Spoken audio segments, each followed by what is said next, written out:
Señoras, señoritas, señores de tercero bachillerato, buenas tardes. Qué gusto el compartir otra semana más con el respectivo intercambio de conocimientos. Bien, para esta semana tenemos el tema de clase, comenzamos con el conversatorio. ¿Qué es un conversatorio, no es cierto? El conversatorio es una charla, es un diálogo pactado para hacer referencia a un determinado tema o idea o ideado con otro objetivo. El conversatorio es una charla, ¿no es cierto? Es una conversación, como su nombre dice, conversatorio. Es una charla pactada para hacer referencia a un determinado tema o también ideado con otro objetivo. Por ejemplo, el conversatorio es una estrategia metodológica en el aprendizaje. Damos un tema a un grupo de estudiantes y van a hacer un conversatorio, por ejemplo, sobre los géneros literarios. Vamos a otro grupo, vamos a hacer un conversatorio con este otro grupo del aula, ellos van a hacer un conversatorio sobre la literatura contemporánea y antigua, por ejemplo, ¿no? Entonces, mire, el conversatorio también es una estrategia de aprendizaje, ¿sí? De acuerdo al contexto, el término puede referirse específicamente a una rueda o conferencia de prensa o a una mesa redonda, o un encuentro para dialogar, un conversatorio, un encuentro para dialogar. Los conversatorios suelen ser organizados para que diversos especialistas dialoguen, conversen con el público sobre un determinado tema o un asunto. El público, de este modo, puede conocer sus apreciaciones y comentarios de estos expertos, ¿no es cierto? En muchos casos, los oyentes tienen la posibilidad de realizarles preguntas a los protagonistas del conversatorio, perdón, ¿sí? Y de esta manera intercambian ideas y el proceso de aprendizaje es más enriquecedor. El conversatorio, además, es un espacio que se construye a través del diálogo abierto, recíproco, con ideas novedosas, ideas contradictorias inclusive, que pueden ser categóricamente afirmadas por los participantes o crear mayores inquietudes para ser despejadas. El conversatorio es otra técnica oral de intercambio de ideas. El objetivo del conversatorio es presentar a los demás especialistas en un mismo tema, pero con diversos enfoques para que entre ellos se establezca un diálogo que no necesariamente este diálogo debe incluir un consenso en que todos estén de acuerdo. No, no es necesariamente que este diálogo todos van a estar de acuerdo, sino más bien enfrentar sus posiciones, sus ponencias, sin ánimo de debatir. Simplemente conversa, respeto tu criterio, pero no lo comparto, mi punto de vista es ¿sí? Un conversatorio, es recíproco, es un espacio donde se puede uno expresar lo que piensa sobre un determinado tema, pero no debatimos, es decir, no estamos poniendo los argumentos en pro y en contra para decirle, no, es que lo que usted piensa está mal, yo no estoy de acuerdo con usted. No, no, no, no se debate, se conversa, se dialoga. Por lo tanto, su fin no es verificar quién vence al otro, ¿no es cierto? Con argumentos. El fin del conversatorio no es ver quién vence al otro, qué mejor argumentos tiene, nada de eso, sino más bien es escuchar el conocimiento y la experiencia de cada uno de los participantes y cómo pueden complementarse el conocimiento los unos con los otros.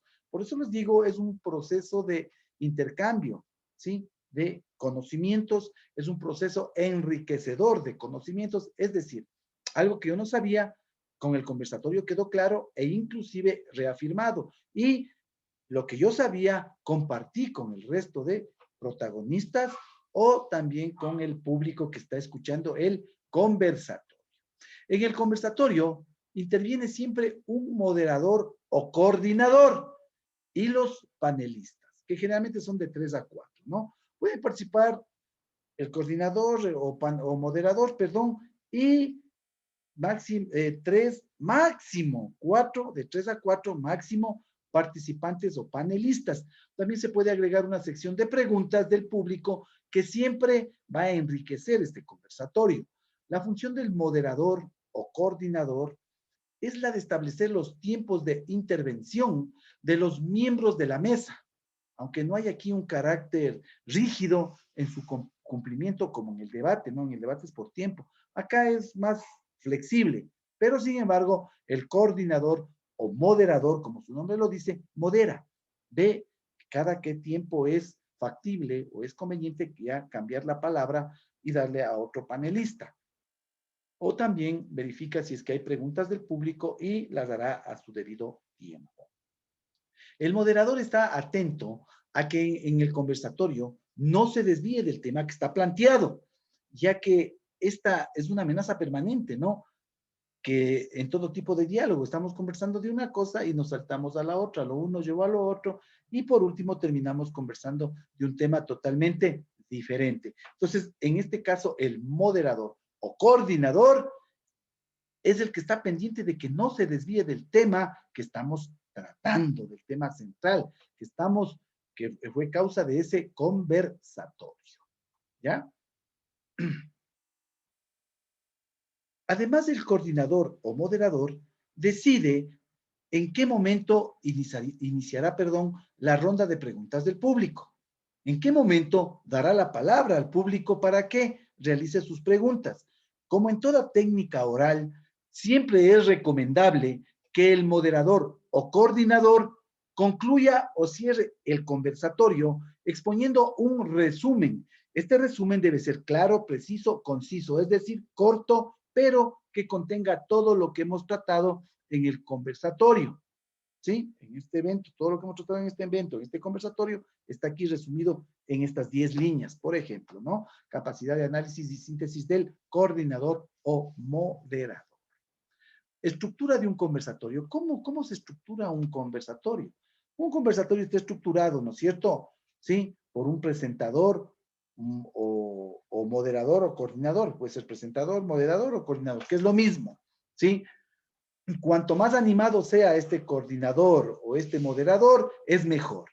Además, el presentador, moderador o coordinador es el encargado de mantener la actitud flexible en el conversatorio.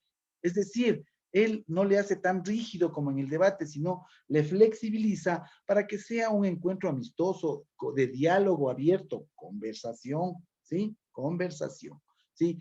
Estimulando permanentemente la participación, en este caso de los panelistas, y de ser necesario del público. Además, prepara algunas preguntas para los invitados, aplica habilidades de facilitación como el parafraseo, la síntesis, ¿sí? Al final el conversatorio siempre expone apreciaciones propias e ideas clave que él pudo captar en esta estrategia de aprendizaje, ¿no? Además, ¿quién participa del presentador o moderador en el conversatorio? Participan de 3 a 4 invitados o panelistas que van a estar al frente, ¿no es cierto? Especialistas en un determinado tema o en una temática que se va a tratar el conversatorio. ¿Sí? De 3 máximo 4 invitados o panelistas, no más. ¿Sí? Además estará participando el público general asistente. ¿Sí? El tamaño del auditorio es variable, pero mientras el auditorio sea de menor tamaño, se promueve mejor la participación, porque si es un auditorio como el de la Casa de la Cultura, es muy grande y es difícil la participación del público, inclusive la participación de los panelistas que exponen por diferentes motivos. Pero mientras más pequeño es el auditorio, es mejor, se motiva mayor participación, tanto de los panelistas como la interacción con el público que ha asistido al conversatorio. ¿Sí? Sobre la instalación, ¿cómo instalamos un conversatorio? ¿Sí? Se disponen las sillas necesarias para acomodar el auditorio general. Generalmente, ¿sí? El auditorio va en U, ¿ya? A los invitados. ¿Sí? Y los invitados, los panelistas, harán un semicírculo al frente. La silla del coordinador se coloca en el extremo abierto del semicírculo y la de los invitados a ambos lados. Entonces el coordinador estará más o menos al medio, ¿no? De los panelistas o invitados. ¿Cómo llevamos adelante el conversatorio? Sobre el proceso del conversatorio, ¿no es cierto? Debemos asignar 1 hora como mínimo, 1 hora y un máximo de 1:30 para este proceso del conversatorio. El coordinador dará inicio al conversatorio sentándose en la silla situada en el semicírculo de los invitados, ¿no es cierto? Del público. En el centro se sentará el coordinador o presentador o moderador. ¿Sí? El mismo que toma la palabra y da la bienvenida al auditorio e introduce el tema de conversatorio. El coordinador, presentador o moderador presenta a cada uno de los participantes para desarrollar la metáfora del espectáculo de charla. Dice, por ejemplo, tenemos como primer invitado en este tema de trascendental importancia es el doctor Carlos Aguinaga. Él mismo fue presidente del Tribunal Supremo Electoral por 3 periodos, etcétera, etcétera, ¿no es cierto? Sí. Entonces, es conocido por todos ustedes para esto. Además, doctor, bienvenido. Pase, por favor, y anima a todos a aplaudirle, darle una bienvenida, ¿no es cierto? Le anima a aplaudir a los invitados para darle la bienvenida al primer panelista o invitado. Luego el coordinador hace 3 preguntas al invitado en las que sugiere detalles interesantes respecto al tema que va a tratarse en el conversatorio. ¿Sí? Una vez que este primer especialista, invitado, panelista, ha dado respuesta a esas preguntas iniciales, llama al siguiente invitado y repite el mismo proceso. El siguiente invitado es la ingeniera tal, etcétera, ¿sí? Y hace las preguntas necesarias y puede hacer las mismas preguntas que le hizo al primer panelista, ¿sí? Y adaptándolas justamente las preguntas a la experiencia particular que tenga cada uno de los invitados o panelistas, ¿no? Porque el uno ha sido presidente del Tribunal Supremo Electoral, por ejemplo, el otro ha sido presidente de la Asociación de Encuestadoras, entre otras cosas, por ejemplo, ¿no? Una vez interrogados los 3 invitados, o 4 de ser el caso, el coordinador pide al auditorio que haga preguntas o sugiere. Tenemos inquietudes aquí en las personas que asistieron al conversatorio el día de hoy respecto, por ejemplo, a cómo se va a llevar adelante el conteo de votos en esta segunda vuelta, por ejemplo, ¿no? Por ejemplo. Una vez interrogados los 3 invitados, el coordinador pide al auditorio que haga preguntas.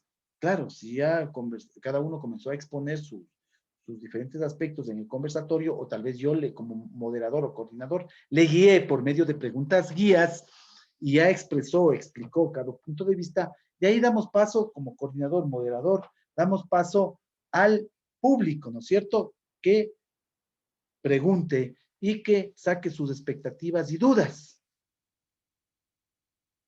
El coordinador hace entonces algunas preguntas polémicas a los 3 invitados. Una vez que ya el público ha actuado, también hace preguntas polémicas a los 3 invitados, 3 panelistas, y promueve el diálogo entre ellos. ¿Sí? Promueve el diálogo entre ellos. Si es necesario, se puede hacer un video del conversatorio, ¿no es cierto? Cuando sea posible hacerlo, se puede hacer un video del conversatorio. ¿Cómo participar en un conversatorio? ¿Cómo participo yo en un conversatorio? ¿Sí? Para participar en un conversatorio, si estoy como público, lo que debo hacer es levantar la mano y pedir la palabra para realizar cualquier tipo de pregunta a los invitados o panelistas, ¿sí? Compartir información investigada. Si yo, por ejemplo, tengo conocimiento del tema, yo puedo compartir esa información de mis conocimientos, de lo que yo he investigado, para hacerle más completo al conversatorio, hacerle más interesante, ¿no es cierto? Sí, podemos inclusive establecer preguntas que generen debates, para así conocer cuál es el punto de vista de cada uno de los panelistas, de los invitados, ¿sí? Luego debemos reservar un tiempo después del conversatorio para insistir en ciertas apreciaciones e ideas clave que hayan surgido durante el evento, ¿cierto? Y de esta manera, esta estrategia, porque yo más bien les digo que es una estrategia de aprendizaje el conversatorio, una estrategia para poder transmitir información, ¿sí? Es muy útil. Se puede emplear en diferentes ámbitos. Y en el ámbito educativo, el conversatorio es muy enriquecedor para los estudiantes y el profesor puede darse cuenta tranquilamente, la persona que ha leído, que está como panelista, que ha leído, se ha preparado, se ha enterado del tema que estamos tratando en el conversatorio. Entonces, para mí, el conversatorio es una excelente estrategia de aprendizaje. El conversatorio es una excelente estrategia de intercambio de conocimientos a nivel pedagógico. Pero a nivel ya de la vida usual, el conversatorio es una excelente estrategia para comunicar, para transmitir un determinado conocimiento sobre un tema específico, ¿cierto? Para eso nos sirve el conversatorio. Con estos puntos de vista que hemos visto del conversatorio, estamos en condiciones nosotros, inclusive de realizar o de organizar, más bien, un conversatorio. Sí, un conversatorio, una persona que haga de moderador, coordinador o animador, coordinador, ¿sí? Y 3 personas que se preparen en un tema determinado como especialistas panelistas y el resto del aula actúa como público, que también vamos a darle ahí a unos 3 o 4 estudiantes que estudien a fondo el tema, ¿sí? Para que realicen preguntas, inclusive para que formen un tipo de debate con los panelistas, el coordinador y el público en general. Entonces, resumiendo, el conversatorio es una excelente estrategia comunicacional. Puede servir para comunicar contenidos pedagógicos si lo utilizamos a nivel ya educativo, o nos puede comunicar conocimientos de cultura general en un determinado ámbito o rama del conocimiento. Con eso hemos visto lo que es el conversatorio, ¿sí? Conversatorio. Vemos que es diferente del debate. El debate es más rígido, el debate es más, ¿sí? El debate tiene más normas, donde se ajusta y donde no hay un diálogo espontáneo. En el conversatorio, sí, es más flexible, el diálogo es motivado, el diálogo es flexible, no es rígido, no tiene tantas normas, tantas reglas que cumplir. En cambio, el debate es más formal. El conversatorio yo le veo que es más informal, ¿no es cierto? Pero, sin embargo, es una excelente estrategia para transmitir conocimiento. Con esto hemos visto todo lo referente al conversatorio. Preguntas, dudas, por favor, señoras, señoritas, señores estudiantes, a mi WhatsApp personal. Bien, queda entendido lo que es el conversatorio, queda ya estos conocimientos agrupados para su cabecita y que los asimile en la memoria a largo plazo, es decir, que este conocimiento sea para toda la vida, ¿no es cierto? Usted, señor, señorita, señora, que va a seguir la universidad, ahí le van a decir, a ver, deme estrategias de comunicación, de conocimiento en el aula. Usted va a decir, hagamos un conversatorio. Si es un tema formal, un tema más serio, hagamos un debate, ¿sí? Entonces, así mire, cómo vamos comunicando estas estrategias de conocimiento. Con eso, pasamos al siguiente tema de la clase, que son las variedades lingüísticas presentes en el Ecuador como un elemento de identidad. ¿Sí? El Ecuador, todos sabemos que es pluricultural, ¿no es cierto? Multidiverso, ¿sí? Multicultural, inclusive diferentes culturas dentro de un mismo territorio. La variedad o modalidad lingüística constituye una forma específica de la lengua natural. De igual manera, está caracterizada por un conjunto de rasgos lingüísticos que llegan a ser utilizados por determinada comunidad de hablantes, que a la vez se encuentran relacionados entre sí a partir de la construcción de vínculos sociales, vínculos culturales o inclusive por la misma geografía que comparten. Las variedades lingüísticas se erigen como diferentes formas que llega a adquirir una misma lengua. ¿Sí? Las variedades lingüísticas son las diferentes formas que adquiere una misma lengua por diferentes motivos. Por ejemplo, acorde al lugar donde vive cada persona, acorde a la edad de la persona, de la persona o del grupo de personas, incluso al grupo social, donde también llega a influir el nivel educativo de cada una de las personas que conforman ese núcleo social. Entonces, las variedades lingüísticas se dan por muchas razones, no solo por la geografía, pueden darse, ¿sí?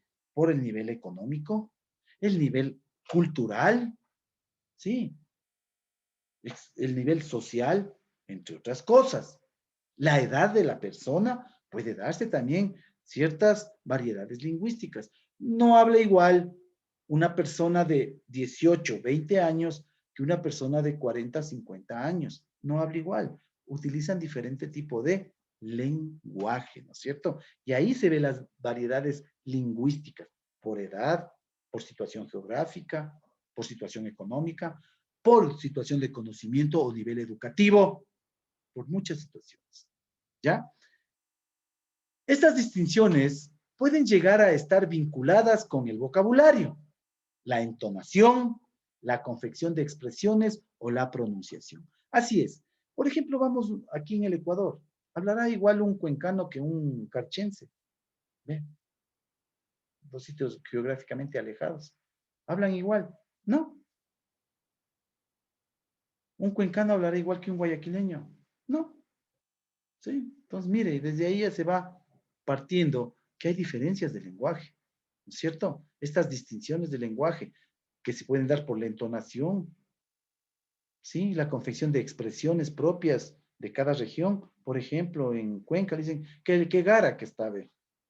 En Tulcán dicen, oh, caballo, dicen, ¿cómo voy a hacer esto? Mire, es diferente pronunciación.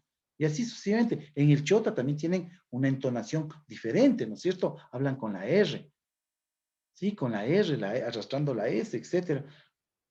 Mire, diferentes variedades de lenguaje. De manera general, se puede decir que dicha diversidad se pone de manifiesto más en lo oral, en la oralidad, que en la escritura, excepto que algunas personas, como hablan, escriben, ¿cierto? ¿Sí? Por ejemplo, la gente de la costa no utiliza la S al final y a veces también escribe sin la S al final. Mucho ojo. Pero, sin embargo, hay que poner de manifiesto que esto más se da en la oralidad que en la escritura. Así que cuando escuchamos hablar a una determinada persona, podemos llegar ya a suponer, podemos llegar a nosotros a entender de qué región es. Por ejemplo, usted ha sido, vea, del Austro, del sur, no de Cuenca, ¿sí? Usted ha sido de Tulcán, del norte, miren, ¿no? Por ejemplo, podemos adivinar, escuchándole a una persona, de qué grupo etario es, o sea, qué edad tiene. Vuelvo y repito, si les veo que escucha una lengua sofisticada con neologismos, digo, no, pues este todavía está en unos 18, máximo 20 años. Mire, ya puedo saber la edad de esa persona. ¿Sí? ¿Sí? E inclusive nosotros podemos saber qué nivel educativo tiene. También, solo escuchándole, podemos deducir qué nivel educativo tiene. Cuando se hace referencia a la variedad lingüística como término, se identifica la variedad lingüística como una forma neutral de dirigirse hacia las diferencias lingüísticas existentes entre aquellos que hablan un mismo idioma, que hablamos un mismo idioma. Aquí en Ecuador todos hablamos español, ¿no es cierto? Pero cada región se diferencia. Y ahí vienen las diferencias que vamos a ver más adelante, cómo se llaman ya hablando técnicamente, ¿no? En el caso de Ecuador, nuestro país es diverso. Existe una variedad impresionante de paisajes, de cultura, que ahí viene la gastronomía, el lenguaje. La manifestación de diversidad, especialmente del lenguaje, se identifica con cada una de las regiones del país, incluso en cada pueblo o comunidad que habita en el territorio nacional, se evidencian características lingüísticas propias. Como parte de esta diversidad se presentan múltiples particularidades que forman gran parte ya la configuración del Ecuador como un país pluricultural, un país pluricultural. En el Ecuador se pueden vislumbrar tranquilamente 4 regiones naturales, ¿no es cierto? La costa, la sierra, la Amazonía y la región insular de Galápagos. 4 regiones principales, ¿no es cierto? Entre estas regiones existen diferencias en cuanto a la naturaleza, a la cultura, a la estructura étnica, es decir, a la estructura de las razas, pero desde el ámbito lingüístico, las regiones que llegan a diferir de una forma significativa son entre la costa y la sierra, ¿sí? Puesto que en la provincia de la Amazonía, las provincias de la Amazonía y en la península de Galápagos hay colonos. Por ejemplo, puede encontrar manabas en la Guagre.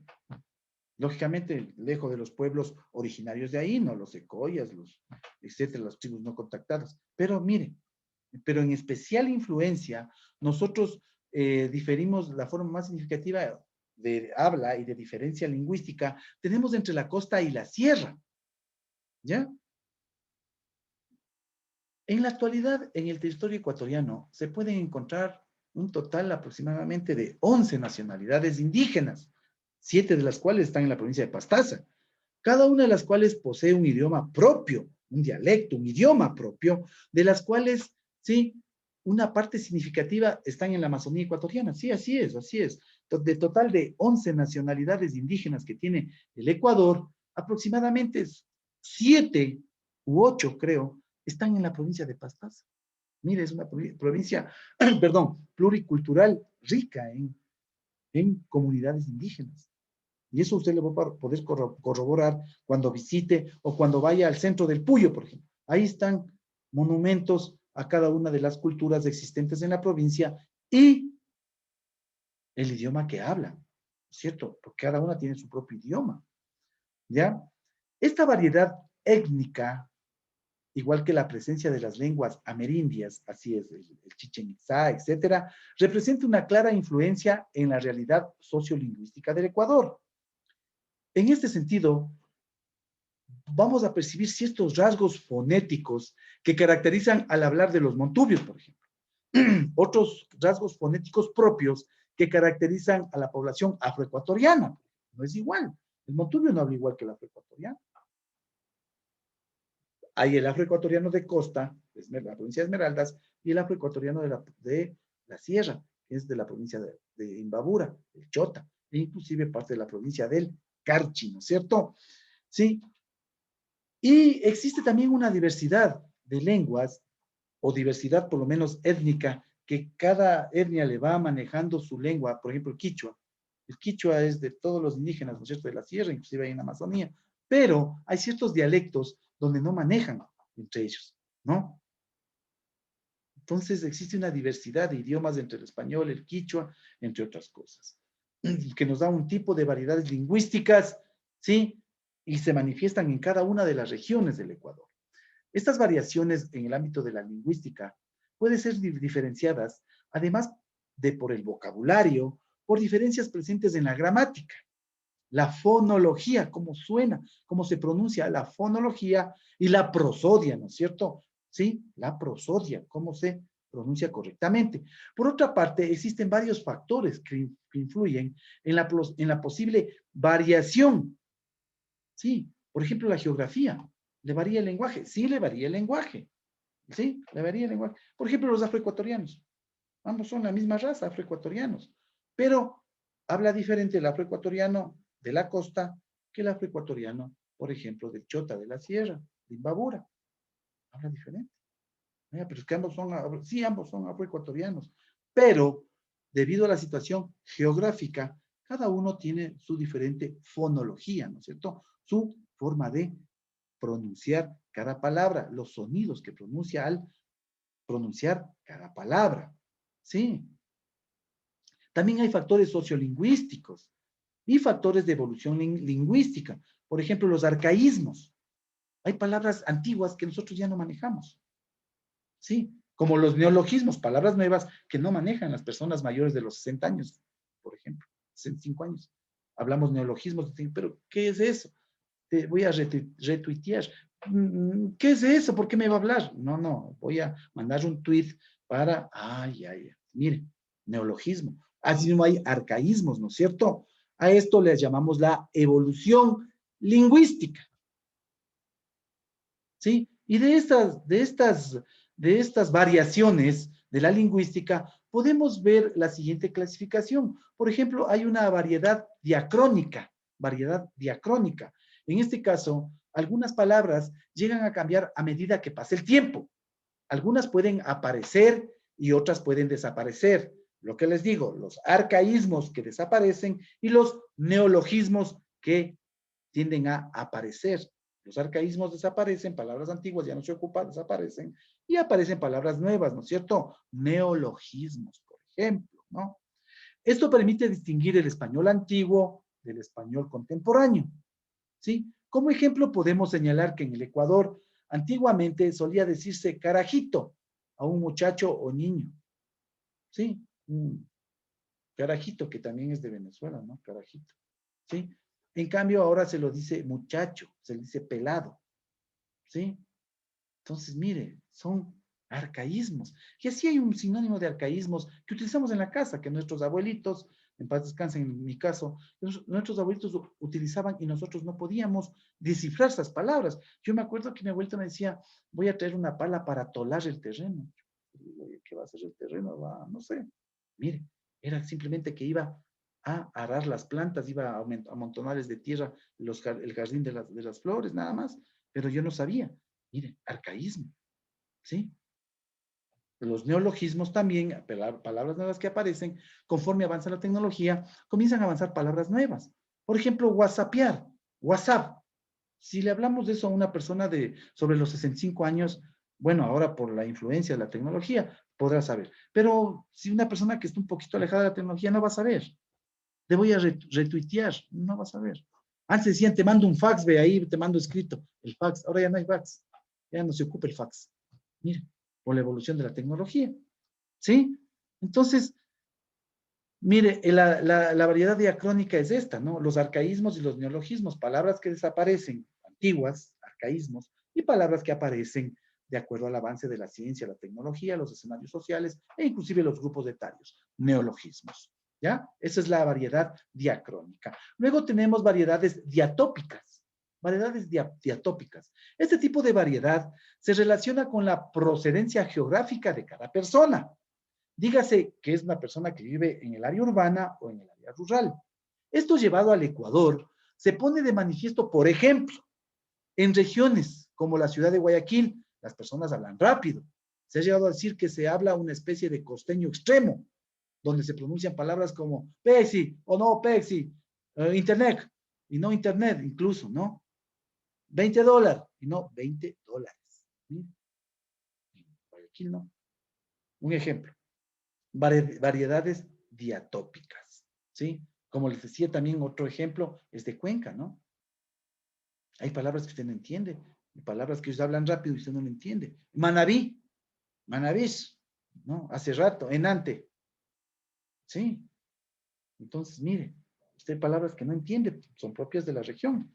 Es variedades diatópicas. Luego tenemos variedades diastráticas, variedades diastráticas.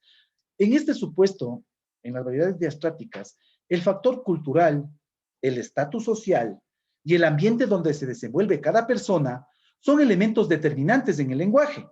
Por ejemplo, si se hace referencia a las personas con un nivel educativo alto, así como un nivel social elevado, abunda la pronunciación de palabras correctas, mientras que las personas con un nivel educativo bajo o medio utilizan más bien un lenguaje popular, un lenguaje coloquial o palabras de dominio popular. Tal es el caso de, por ejemplo, encamar, ese peladito, estoy chiro, chévere, por mencionar algunas, ¿no?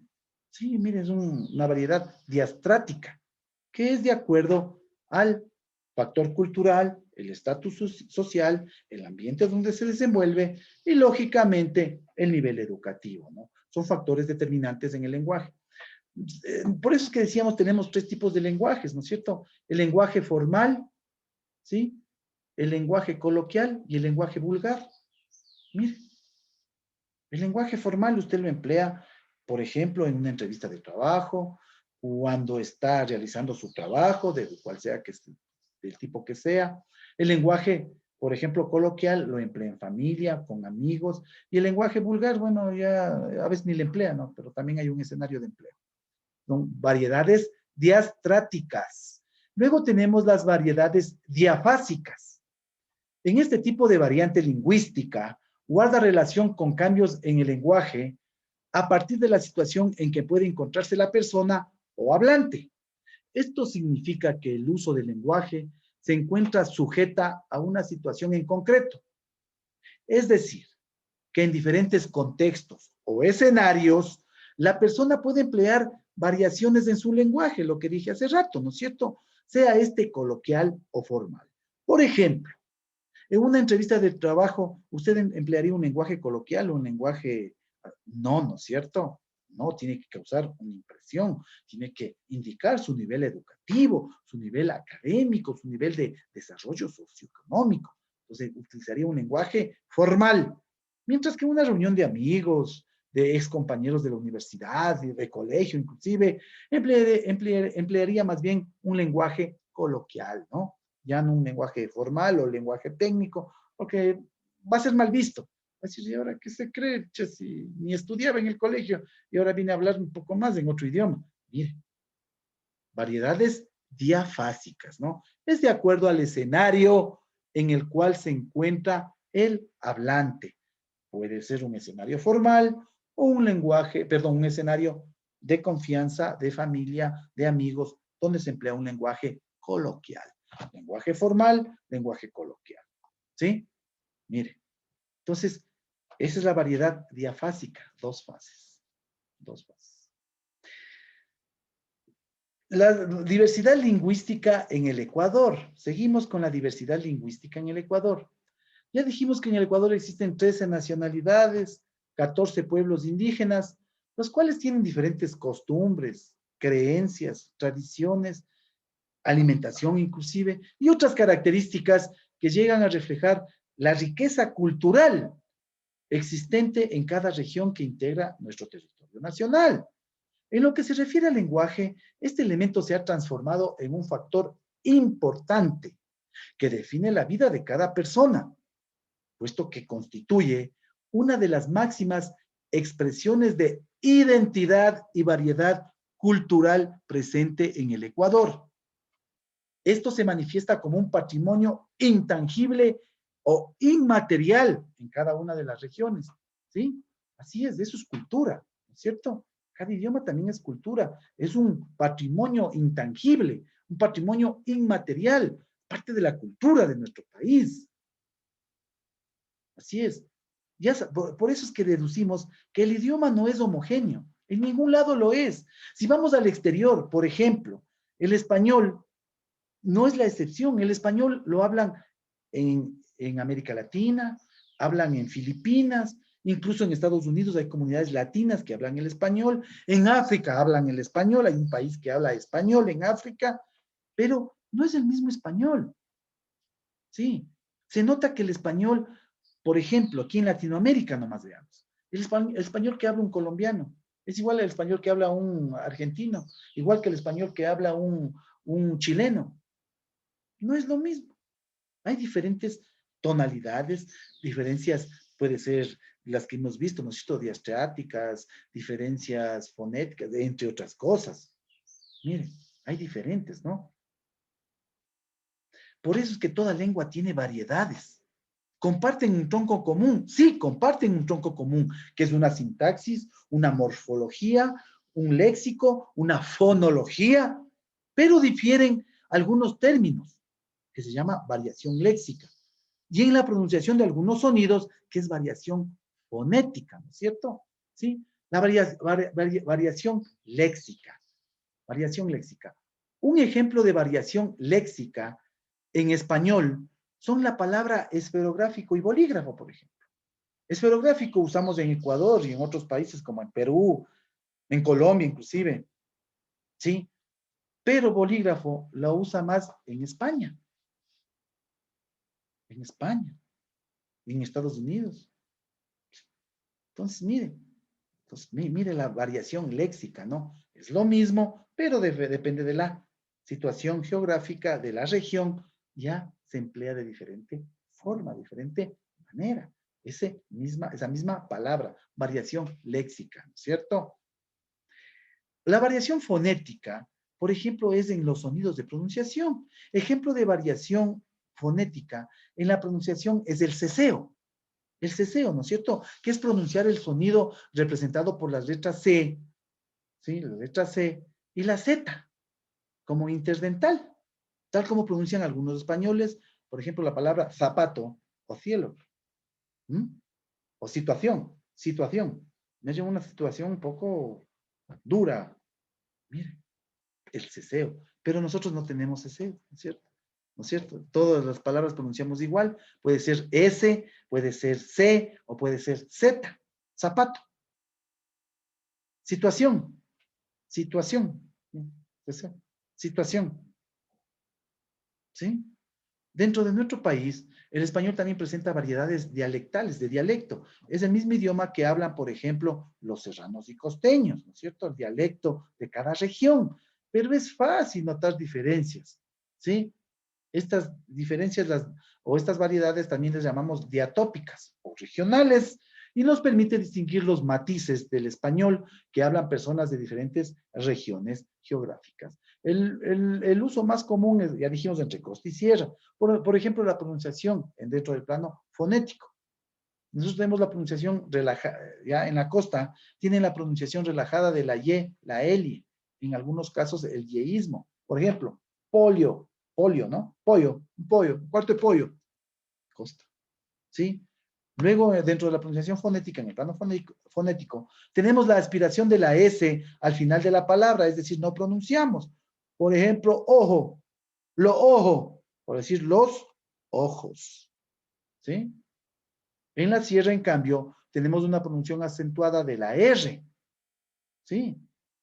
Y más aún, o después de una consonante, por ejemplo, transporte. O sea, voy a comerme un arroz con carne. Mira, sierra, ¿no? Pronunciación dentro del plano fonético. Dentro del vocabulario del plano léxico, tenemos términos locales en la costa, como por ejemplo lagastero, ¿no es cierto?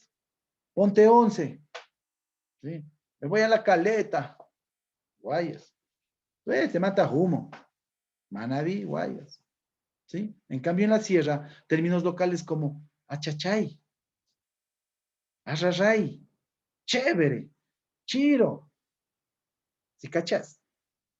¿Sí? Y el quiteño habla con la F, de Leif, claro, vas a irse a la fiesta, claro, ves tu pelada, de Leif, ¿cierto? En cambio, el quiteño habla con la F al final siempre. Mire, son aspectos de pronunciación dentro del plano fonético y del plano léxico. Así de rico es nuestro país. Entonces hay las diferencias, ¿no? Luego también tenemos un fenómeno en el lenguaje que se llama los disfemismos, que son palabras con carga peyorativa, es carga un poquito despectiva, ¿no es cierto? Los usamos como insultos. En el español del Ecuador hay algunos disfemismos. Por ejemplo, carichina, mandarina, habla mandarina, el longo, ¿no es cierto? Los que se creen españoles siempre el longo, el cholo, bagre, chagra, son disfemismos que sirven para insultar, ¿sí? Para insultar, ¿no es cierto? Entonces, mire, nuestra variedad idiomática en el Ecuador es muy amplia, ¿sí? Es muy amplia. Y hay palabras que no van a estar en el diccionario.